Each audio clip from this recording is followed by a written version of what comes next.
Hello and welcome to this week's episode of the Leadership Lounge. If you haven't already seen us, we're powered by TDL. If you're watching us on the YouTube channel, make sure you hit subscribe. If you're listening to us on your podcast provider, please hit follow. We are inspiring others on their future leadership journey, creating a community of like-minded people. And every Wednesday at 6 a.m, we speak to amazing people with amazing stories and experts in their field. So today we're speaking to Laura. How are you? I'm all right. Not too bad, thank you. Good. So, Laura, you have the privilege of being recommended to me, which I always think is a great thing to be had, especially on a leadership podcast. You're obviously doing some things right. No extra pressure, by the way, as I hit my watch on the desk. So it's always great when I get recommendations. And I don't think I've mentioned this for a long time. We've only ever had a couple of people come on that have actually asked to come on. A lot of them come from self-generated guests that I come across, or people like yourself, Laura, who have been recommended. So it's a nice privilege to have a lot of people with great experience and great expertise coming on. So, Laura, I'd like to introduce yourself to the people who don't know who you are. So tell us a little bit about who you are, where you are, what you do, and I'll hit the 20-minute timer. Off you go. Great. So yeah, my name's Laura. I'm a chartered financial planner. So I'm based on the Wirral, originally from Liverpool, moved over to the Wirral a couple of years ago. And set up my own business 18 months ago as an independent chartered financial planning firm. Prior to that, I've spent about 12 years within financial services and estate agency, so managing teams. The last big business that I worked for was a big corporate estate agent, so I was area director looking after 10 or 11 branches of estate agents and mortgage advisors. Prior to that, running teams of mortgage advisors, and prior to that, running teams within banks as well. So always seem to end up running a team, and finally got to the point where I'm running my own team for my own money, which is good. Fantastic. So there's a really good place to start. So yeah.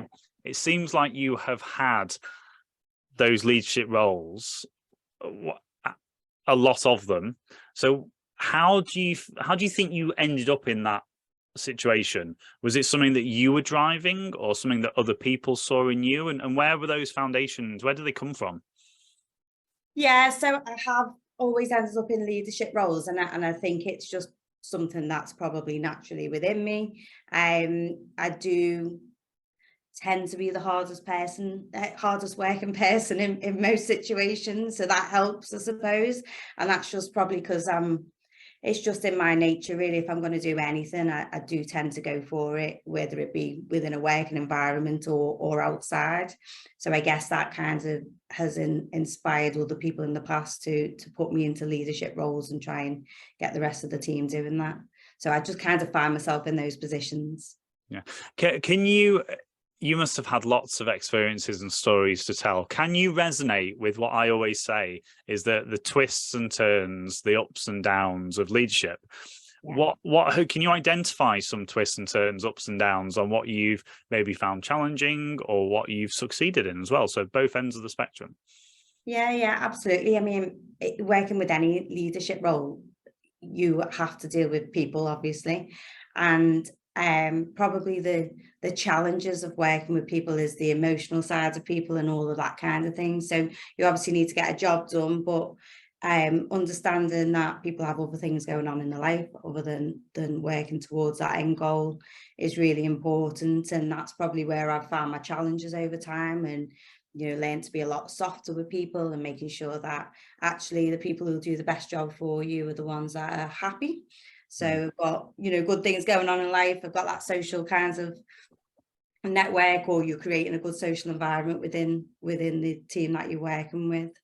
I think in terms of other challenges, one of the reasons I stepped away to run my own firm was kind of being less able to do things in the way I want. So I've worked for corporate companies before, where they ask you to do a job, but you have to do it in a certain way. And that wasn't always the way I wanted to do it. We weren't necessarily always aligned. So sometimes you can end up in leadership roles where you aren't actually able to lead in the way that you want to. And I think if you can't change that, then maybe it's time to move on and do something else, which is what I did. Yeah, I was going to ask you about where that came from. But so can you like from your perspective, you mentioned emotion there. We've talked on the podcast before about process over people and how we bring the people element. I think it's a bit more accepted nowadays, isn't it, to have that emotion and that people focused. Like in your sort of journey, when did you see that change, and how do you make sure that you have that line? Because you said, isn't it, that process is always there about getting the job done, but then actually that caring factor of an emotion. And I kind of sometimes think that we do this a lot in our facilitation, that when you sometimes say emotion or love or happy, it makes people go, oh, a bit soft, a bit gooey. But it's not that, is it? It's that caring, it's that checking in. So how can you resonate with that along your journey? How's it changed? Yeah. So, I mean, process is just process in a business, isn't it? If you've got good processes, people will follow those processes if you make them able and easy to follow. Making sure that people are happy with what they're doing and that you recognize where there is issues with people is a skill. And I think it's an experience thing, definitely. So I don't think if you know, for example, if you do make a mistake and you maybe speak to someone or don't pick up on something that somebody's feeling, being able to recognize that later on and make sure that you act differently in that situation is really important.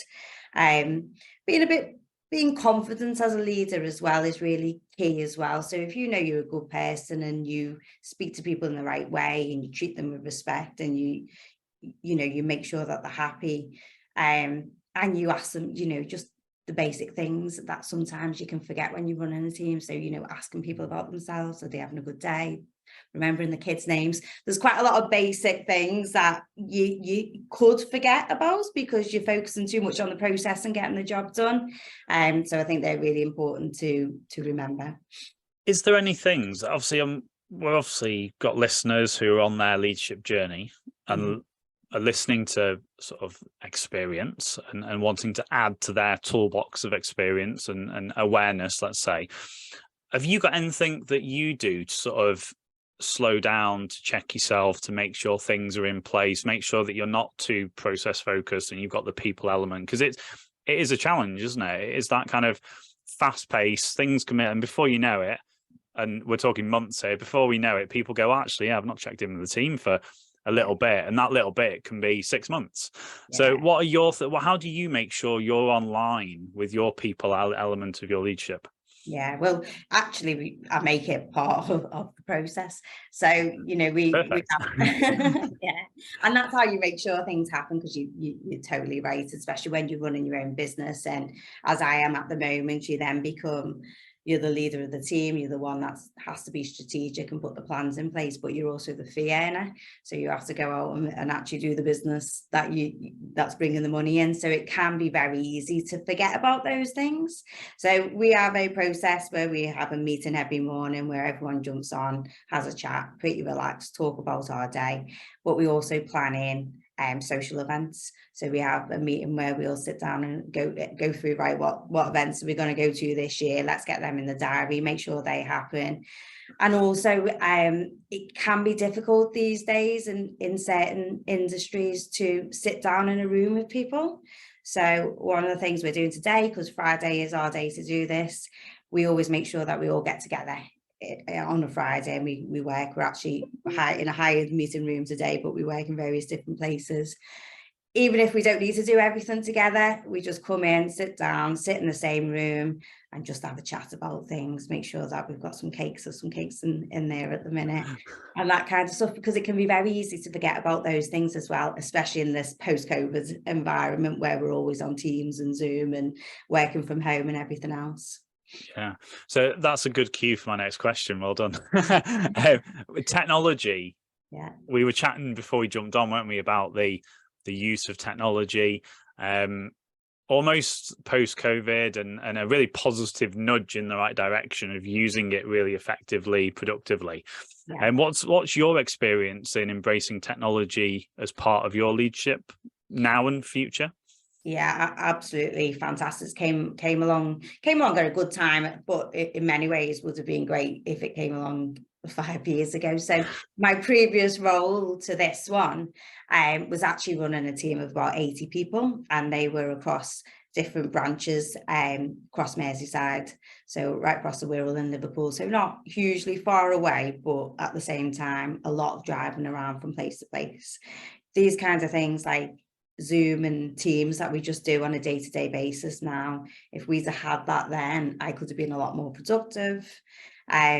We could have made things happen in a much better way. And actually, I think that helps with the social environment, because although we've used conference calls and that kind of things, those kinds of things in the past, which sound dead dated now, don't they? Being able to see people and read body language and look people pretty much in the eyes in the way you can do in Zoom and Teams is really important, I think, in terms of delivering messages and to understand how people are feeling. So going back to some of the things that we said before, you know, anybody could say over the phone that they're okay, but you can look at some people sometimes and realize that maybe they're not, and that will twig you as a leader to go, I need to check in with that person later on.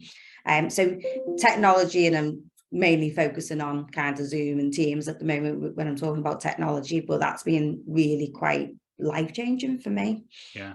Have you experienced, obviously we're in that game now, we've got a tech company helping people empowering themselves, empowering the business.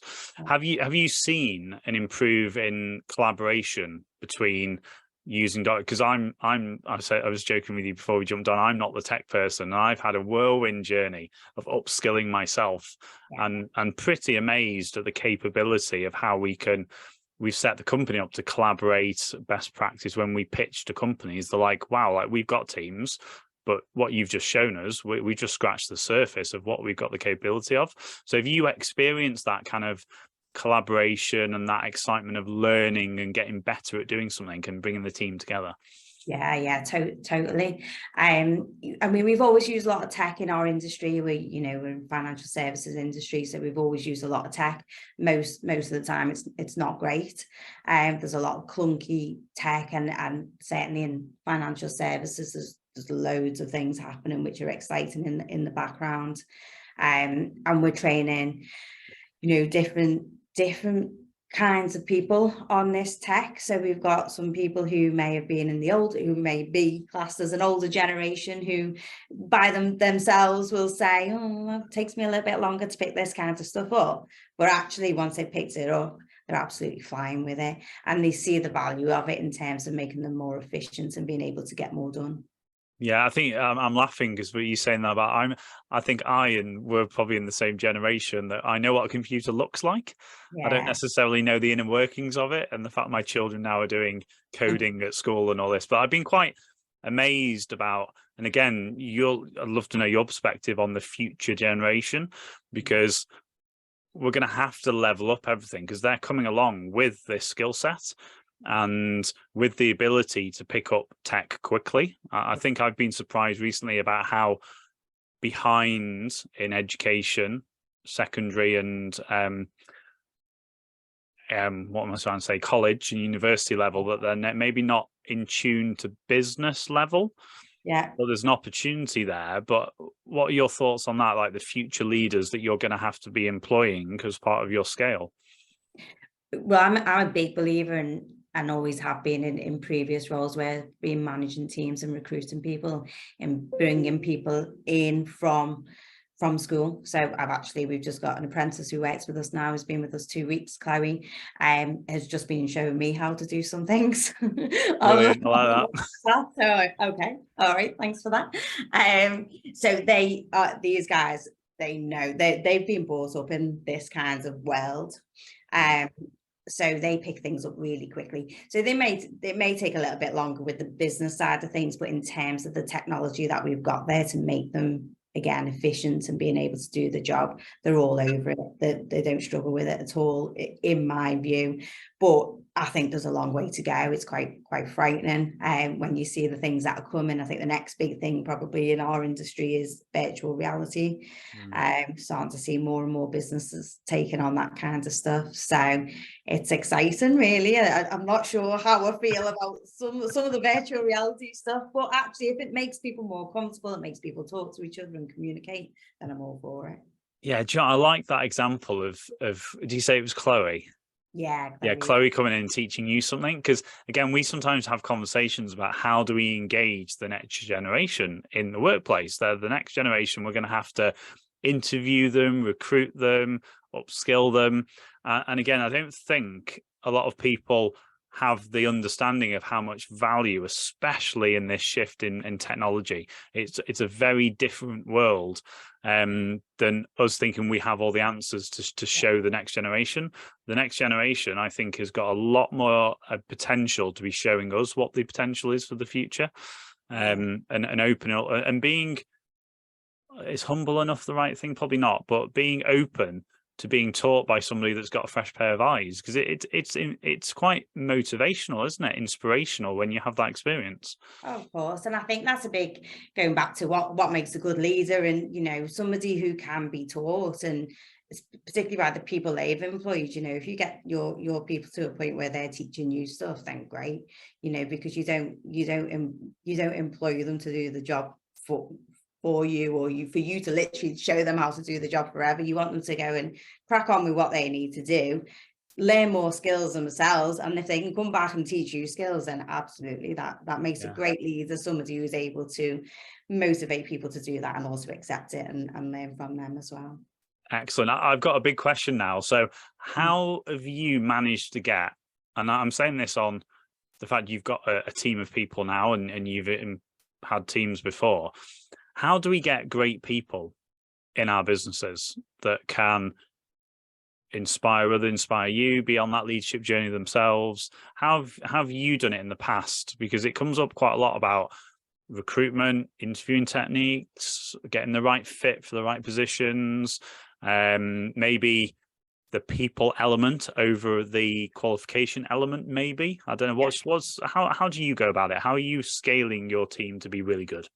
Okay, so I've done a lot of work in recruitment. I've recruited people for a long time at different levels, and I've made some mistakes. And being able to see those mistakes is actually really quite valuable. So being able to take someone on you weren't quite sure about, for whatever reason, and then being kind of proved that you shouldn't have took them on for that reason, that was niggling you in the first place, is actually quite rewarding, because at least it gives you a bit of confidence to go, you know what, I was right about that. I should have trusted my own instinct. And that really, to me, is the key to recruiting good people who are going to work with you, is just trust your instinct. It's not always about them being qualified. Anybody can, well, not anybody, but if they got the intelligence and the aptitude and the desire to pass a qualification, most people will be able to pass a qualification.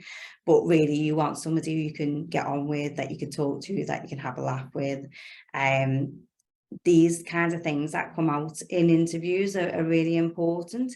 So don't stress too much about everything and asking the questions that you think you should be asking them. Just sit back, have a chat with them. If you trust them and your instinct says that they're going to do well for you, then take people on. I train people from scratch, really. I'm quite happy to invest the time in teaching people on how to do the job, because it pays off in the long run. Those people appreciate you, they value you, they want to work for you, and they become loyal to you. So as long as you then give them the path to be able to progress in their own careers and don't stifle them, then there's absolutely no reason why they won't stay with you for a long time. Yeah, I love that. And you know what? I'm laughing a little bit because I've just literally been on recording this, so I'm not too sure how the time frame works, but you'll find out about this. I've just been through a process to get a role, and the interview was very old-fashioned, let's say. It was very, it's your turn to read the next two questions. It's your turn. And I gave the feedback. I said, has anybody talked to you about having a more natural, people-centered interview? And there was a bit of but the process has always been this. And I was thinking, I was like, I'll just leave them there. Hopefully when I get in role, I'll have that conversation. That's it. And people don't relax, do they? So you don't actually see the true person when you're in that kind of interview, because everyone's uptight and they're just giving you the answer that they think you want to hear. They don't necessarily give the answer that they actually think is the answer. So it's a kind of a pointless waste of time for everybody, isn't it? Yeah, it was funny. So we've got a minute and a half left. I want you to delve into your experience and sort of, I'm going to say, what is your big learning point that you personally have had on your leadership journey? And also, what's your biggest learning point of other people? Because you said about that there are other people in this leadership journey with you. So what are those 2 points that you'd pick out? What's shone above like your development? What's your area? And then also, what have you learned most about other people? I think in my development, for me, you need to, as a leader, understand the influence you have on people's lives and to take that responsibility seriously, because I've had people in the past who I've worked with who've come back years later and said, you were a great person to work for, and for all these reasons. And then, not blowing my own blow my own trumpet. I've probably had a few people who maybe we didn't get on so well, and possibly has affected them as well. So I think you've got to take your leadership role seriously and treat people quite simply in the way you would want to be treated yourself. And I can't remember the second part. About what have you learned most about other people? Because they're a peculiar bunch, aren't they? I always say about that saying about don't work with animals or children. I just put people in general in that pot as well. Yeah. But what have you learned about managing others? That they're different, everybody's different, and you really need to make sure that you understand them. So going back to those interviews, understand what makes them tick. There isn't just one rule for everybody. Different people are motivated by different things. Different people are upset by different things as well. So it's understanding the team that you've got working for you as an individual, and adapting your style for each of those people. Fantastic. Laura, that's 20 minutes. Thank you so much for your time. Ladies and gents, if you've enjoyed that, make sure you hit the bio and the links for Laura's connections below. Make sure you go out and say hello to her. Make sure you tell us what you got from that episode, what you can resonate with, and what you can maybe implement going forward as well. If you're listening to us, make sure you hit follow. I'd love for you to review our podcast. Let us know your elements and please pass it forwards. And if you're watching us on YouTube, make sure you hit subscribe. It really helps our algorithm reaching more people and getting more amazing people on the podcast to share their experience. So Laura, thank you so much. Thank you. And we'll see you all next week. Take care. Bye.